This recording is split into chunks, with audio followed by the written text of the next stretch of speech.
Okie dokie. All right.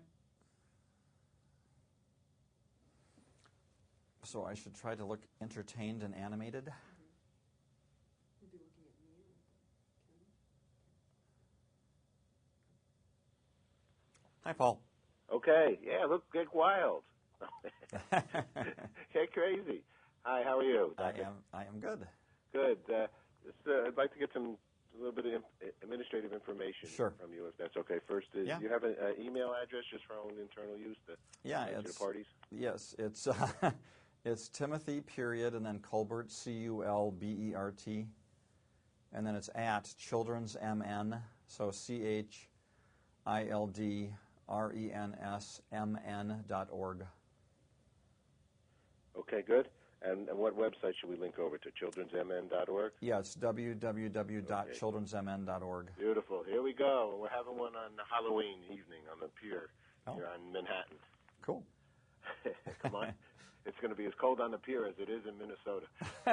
We're guaranteeing that. Yeah, I bet that's true. Hi, Paul Slackus, Good News Broadcast, speaking to Dr. Timothy Culbert. Hi, Doctor. How are you? I'm very good. Author of Integrative Pediatrics. I love it. And medical director of the Pediatric Integrative Medicine Program at a nonprofit children's hospital and clinics in Minnesota. A lot of good things. The largest, longest-running pediatric clinical integrative medicine program in North America. Okay, so now let's start at the beginning here. What's integrative medicine, if I'm saying that correctly? I would define integrative medicine as combining the best of conventional and complementary therapies in a way that really fits each child in an individualized manner and that facilitates each child's natural healing capacity. Okay, we're very much in favor of what you are doing, but I guess it's always good to understand what you are doing, because people have words like acupuncture and they have massage and they have meditation on becoming a yoga instructor. Yes, well, and that's important to talk about. We found out in a recent survey that was commissioned actually by Children's Hospitals and Clinics of Minnesota that a large percentage of people don't necessarily understand the term integrative medicine, but they do understand individual therapies if we talk about things like massage, acupuncture, yoga, and relaxation. So I think parents are very well aware of this, and they want integrative or complementary therapies for their kids, but we have to use the right language. Well, my little grandson at 3 is doing yoga. That is fabulous. And it seems there is a greater push towards these kinds of thoughts. Now, in pediatrics, what are some ways that you would take better care of a child, or a family can take better care of their own children as well? Well, I think you're right when you say that there's been a push to kind of move into this area. Also, as part of this survey, we found out that 2/3 of parents, this is in a national survey, that were asked, said that they would prefer a hospital and clinic setting for their kids that included complementary therapies along with their conventional cares. I think that the areas where we're seeing a lot of benefits include health and wellness. So, for example, kids with obesity, we want to do a lot of work with those kids on stress management and emotional overeating, obviously nutrition and exercise. Kids with chronic pain, we're seeing wonderful benefits from complementary medicine, things like acupuncture and massage. And also kids with serious illnesses like cancer, where they have side effects like nausea related to chemotherapy, where we can offer easy and cost-effective therapies like acupressure point stimulation, aromatherapy, where they smell scents like peppermint and peppermint and spearmint, which can be good for alleviating nausea. Okay. Now, you wrote a book on this, which somehow I don't see here. I want to get a copy of it. It's called, tell us about that book. Yeah, it's called Integrative Pediatrics, and this was written for parents and for professionals. And it really covers the waterfront of how to use complementary medicine with kids, both from a standpoint of what therapies are interesting and useful, and also by condition. So it really covers for things like depression, asthma, abdominal pain, you name it, how we can use complementary therapies in an organized way, combined with conventional therapies to help kids to feel better faster. Now let's use diabetes and obesity. Mm-hmm. What would you do?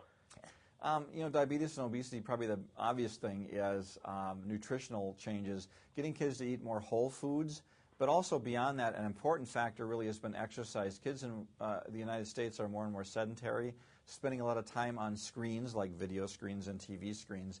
And the important thing is to get them moving again in some shape or form. But also, a lot of kids with obesity and or diabetes also can have comorbid issues with depression or anxiety and stress. And so I think addressing those emotional aspects of their experience is really important as well. Uh-huh. Over the year, we've been doing this about 11 years, interviewing. So we have Dean Ornishes and Larry Dotsie. Oh, yeah, you bet. People on our Those are the site. big ones. And I remember that, a lot of concern in regard to insurance. Yes. Let's make ourselves, People have to be able to afford it. That's right. Blood sugar more regulated, but no one's paying for it. Yeah, and it's getting better. I can tell you this, that in the case of chronic pain diagnoses in particular, that's a good example where insurance has really come along. And we're now finding that acupuncture and massage and things like that are being paid for more often when kids have a chronic pain type diagnosis. We also do find that mind-body skills, things like meditation, yoga, which you mentioned, and biofeedback are increasingly being covered by most insurances. What's biofeedback? Biofeedback is, the way I think about it is it's like video games for your body. We attach small sensors to kids that are just little sticky pads and measure physiologic processes, things like finger temperature or muscle tension. The kids can then see that process on a computer screen and learn how to control it in a way that is therapeutic. Now, let me ask you a question. I mean, you guys are out in Minnesota, right? Yes. So it's going to be a little difficult for some people to come out there and see you. Yeah. We thank you for coming out and talking about these kinds of things. Yes. But there are not always lots of doctors with this mindset. True. There's traditional doctors, right? Yeah. And so what's the thinking here?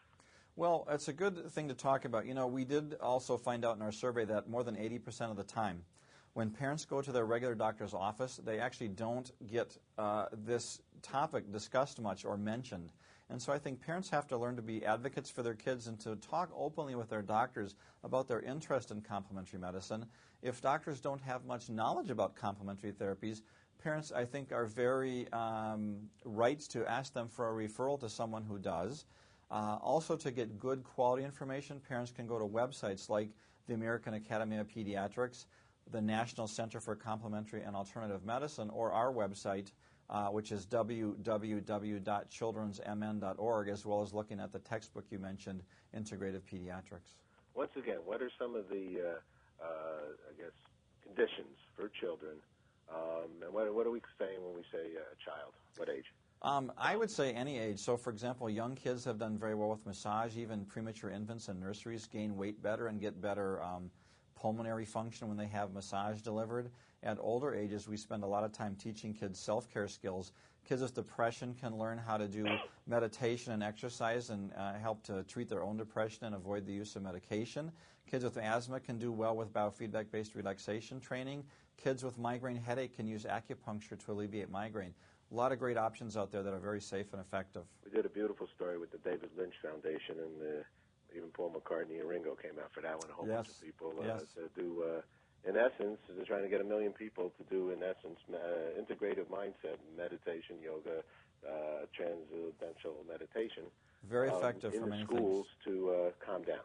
And that's another good place, I think, that we have to start bringing these integrative therapies into schools and teach kids more proactively about health, wellness, good eating, exercise, etc. I don't think we've done enough of that, and integrative medicine is certainly the discipline within medicine that would really strongly endorse that approach.